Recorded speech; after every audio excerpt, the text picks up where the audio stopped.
Bismillahirrahmanirrahim. Assalamualaikum warahmatullahi wabarakatuh. Kembali lagi bersama kita di Rohmat dan Anton Channel.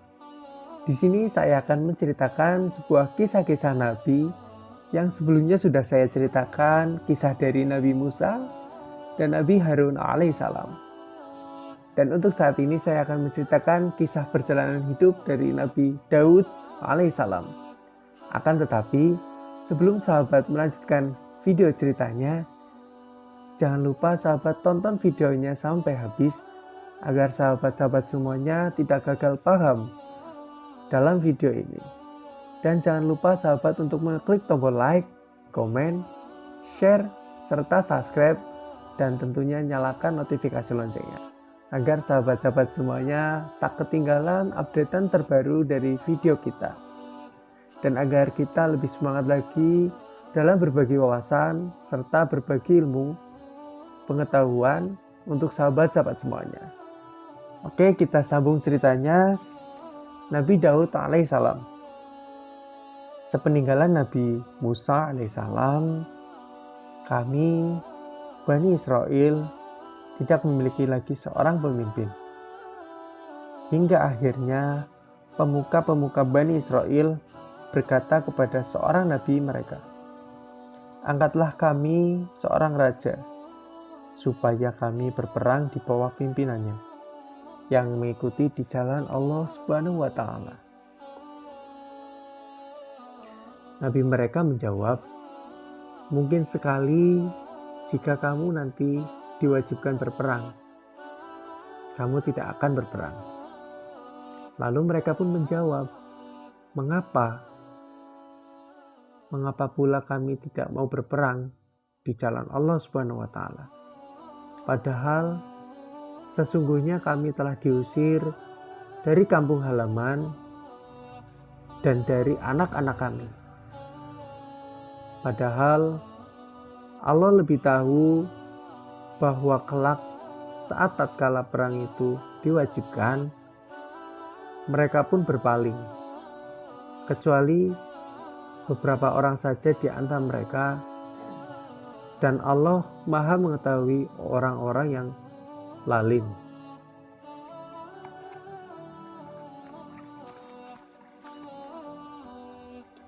Nabi mereka mengatakan kepada mereka,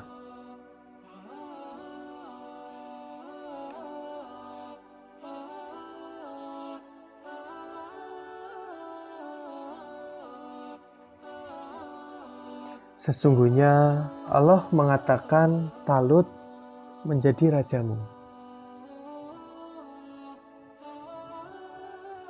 Mereka menjawab, "Bagaimana Talut memerintahkan kami? Padahal kami lebih berhak mengendalikan pemerintahan daripadanya. Sedang dia pun tidak diberi kekayaan yang begitu banyak."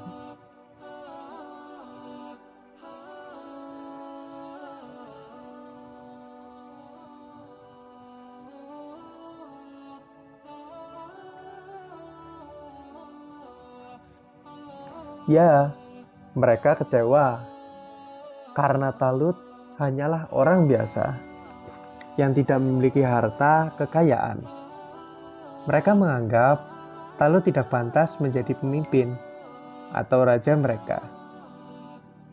Nabi mereka pun berkata, "Sesungguhnya Allah Subhanahu wa Ta'ala memilihnya menjadi rajamu dan menganugerahinya ilmu yang begitu luas dan tubuh yang sangat perkasa.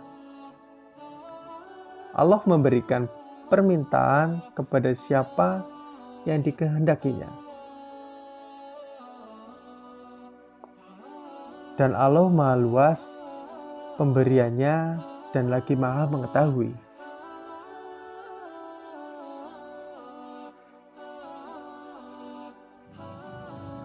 Dan Nabi mereka mengatakan kepada mereka, "Sesungguhnya tanda ia akan menjadi raja ialah kembalinya tabut kepadamu.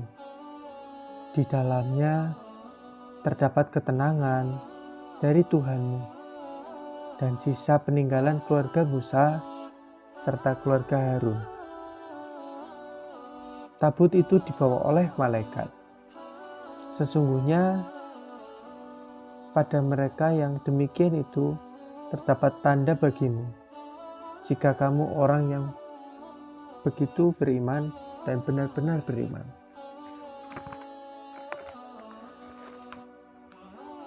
Karena itu, akhirnya mereka mengangkat Talut menjadi raja mereka. Maka, tatkala Talut membawa tentaranya untuk pergi berperang, ia berkata, "Sesungguhnya Allah akan menguji kamu dengan suatu sungai. Maka siapa di antara kamu meminum airnya, bukanlah ia pengikutku.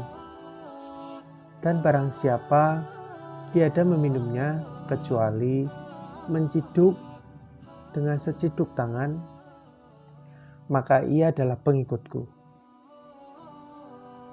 Akhirnya mereka bertemu di sebuah sungai. Para prajurit yang kehausan tidak mampu menahan nafsu untuk meminum sebanyak-banyaknya. Hanya sedikit sekali di antara mereka yang patuh pada perintah rajanya, yaitu orang-orang yang menjaga imannya dan tidak terpedaya oleh nafsu. Sehingga tatkala Talut dan orang-orang yang beriman bersama dia telah menyeberangi sungai itu, orang-orang yang telah meminum berkata, "Tak ada kesanggupan kami pada hari ini untuk melawan Jalut dan tentaranya." Namun, pasukan yang sedikit itu yakin mereka akan menang. Mereka berkata, "Berapa banyak terjadi golongan yang sedikit dapat mengalahkan golongan yang banyak dengan seizin Allah Subhanahu wa Ta'ala. Dan Allah beserta orang-orang yang sabar."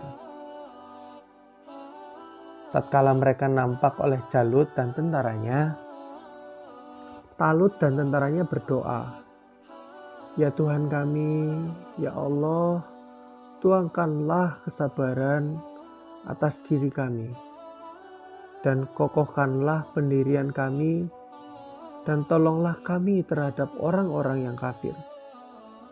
Akhirnya mereka pun berhasil mengalahkan tentara Jalut dengan seizin Allah Subhanahu wa Ta'ala. Dalam peperangan itu, Daud berhasil mengalahkan Jalut. Padahal saat itu dia masih sangat muda dan tidak ikut dengan tujuan berperang. Dia ikut dengan pasukan itu untuk melayani saudara-saudaranya yang lebih tua yang ikut dalam peperangan. Allah kemudian memberikan kepada Daud pemerintahan serta hikmah sesudah Talut meninggal dunia. Allah Subhanahu wa Ta'ala mengajarkan kepada Daud apa yang dikehendakinya. Allah pun berfirman dalam Al-Quran, Quran Surat Al-Baqarah ayat 251, yang berbunyi, "Seandainya Allah tidak menolak keganasan sebagian manusia dengan sebagian yang lain, pasti rusaklah bumi ini. Tetapi Allah mempunyai karunia yang dicurahkan atas semesta alam. Itu adalah ayat-ayat Allah. Kami bacakan kepadamu dengan hak yang benar, dan sesungguhnya kamu benar-benar salah seorang di antara nabi-nabi yang diutus." Quran Surat Al-Baqarah ayat 251.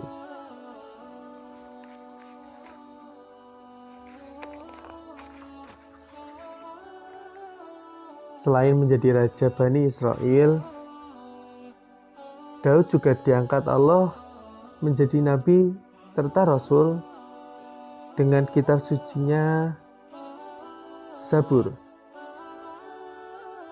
Nabi Daud dikenal dengan suara nyanyiannya yang begitu merdu saat memuji Allah Subhanahu wa Ta'ala. Jika ia melakukan kalimat-kalimat Zabur, maka orang-orang yang mendengarnya akan sembuh dari sakitnya. Di antara sekian banyak ilmu yang ia miliki, Daud juga melunakkan besi untuk keperluan pembuatan senjata serta baju besi. Nabi Daud menggunakan sebagian besar hidupnya untuk ibadah. Nabi Daud selalu berpuasa sunnah dengan cara sehari berpuasa, sehari tidak. Begitulah sepanjang hidupnya. Sehingga pantaslah ketika Nabi Muhammad bersabda, sembahyang yang paling dicintai oleh Allah Subhanahu wa Ta'ala adalah sembahyangnya Nabi Daud, dan puasa yang paling dicintai Allah adalah puasanya Nabi Daud.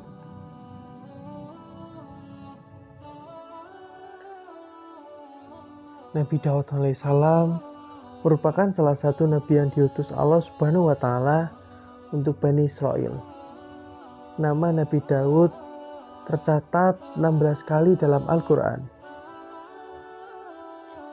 Ibnu Katsir menerangkan silsilah Nabi Daud disebutkan bahwa Daud adalah putra dari Isyar, Ibnu Uwaid, Ibnu Abir, Ibnu Salmun, Ibnu Naksun, Ibnu Uwais Nazab, Ibnu Aram, Ibnu Hasrun, Ibnu Fars, Ibnu Yahudza, Ibnu Yakub, Ibnu Ishak, Ibnu Ibrahim. Dengan firman-Nya yang artinya, apakah kamu tidak memperhatikan pemuka-pemuka Bani Israel sesudah Nabi Musa, ketika mereka berkata kepada seorang nabi mereka, angkatlah untuk kami seorang raja supaya kami berperang di bawah pimpinannya di jalan Allah Subhanahu wa Ta'ala. Nabi mereka menjawab, mungkin sekali jika kamu nanti diwajibkan berperang, kamu tidak akan berperang. Mereka menjawab, mengapa kami tidak mau berperang di jalan Allah Subhanahu wa Ta'ala? Padahal sungguhnya kami telah diusir oleh kampung halaman kami dan dari anak-anak kami.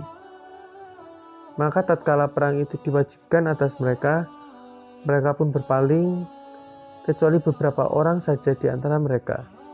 Dan Allah Maha mengetahui orang-orang yang zalim. Quran Surat Al-Baqarah ayat 246.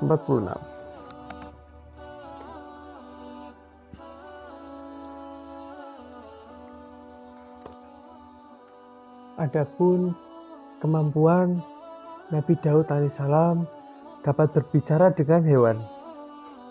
Kemampuan Nabi Daud untuk berbicara dengan hewan yang Allah anugerahkan kepada beliau jika dianugerahkan kepada anaknya, yakni Nabi Sulaiman alaihissalam.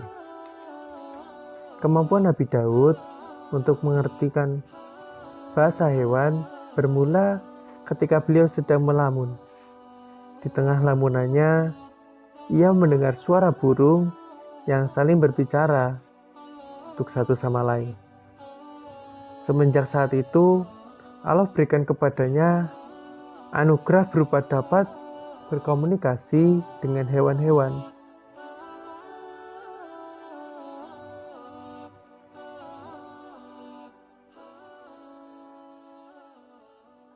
Nabi Daud adalah orang-orang yang amat sayang kepada sesama makhluk Allah. Contohnya, bagaimana ia memperlakukan hewan-hewan yang ada di sekitarnya dengan penuh kasih sayang. Sebagai bentuk timbal balik yang diberikan Nabi Daud kepada hewan-hewan, maka Nabi Daud pun mendapatkan perilaku yang sama dari mereka. Adapun mukjizat Nabi Daud alaihissalam, yang pertama diberikannya kitab Zabur dari Allah untuk Nabi Daud alaihissalam. Untuk yang kedua, memiliki suara yang begitu merdu ketika Nabi Daud membaca kitab Zabur di gunung dan burung-burung mengikuti beliau untuk bertasbih kepada Allah Subhanahu wa taala. Yang ketiga, memiliki kelebihan untuk berbicara dengan burung ataupun hewan. 4. Memiliki kerajaan yang sangat kuat, yang begitu kuat. 5. Kemampuan untuk melunakkan besi hanyalah dengan tangan kosong dan membentuknya sesuai dengan keinginan atas izin Allah Subhanahu wa taala.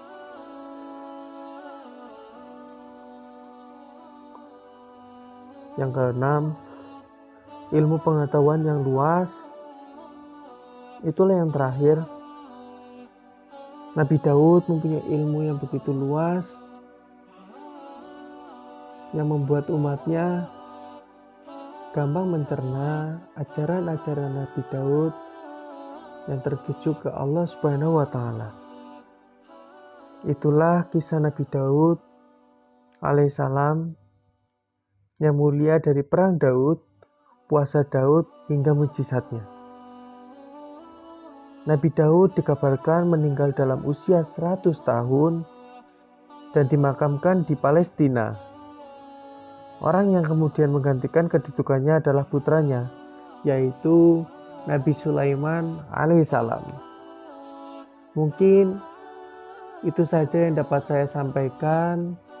Bila ada tutur kata yang salah, pengucapan yang tidak jelas, atau yang tidak berkenan di hati para sahabat, saya pribadi mohon maaf yang sebesar-besarnya. Akhiri kata, wassalamualaikum warahmatullahi wabarakatuh. Terima kasih.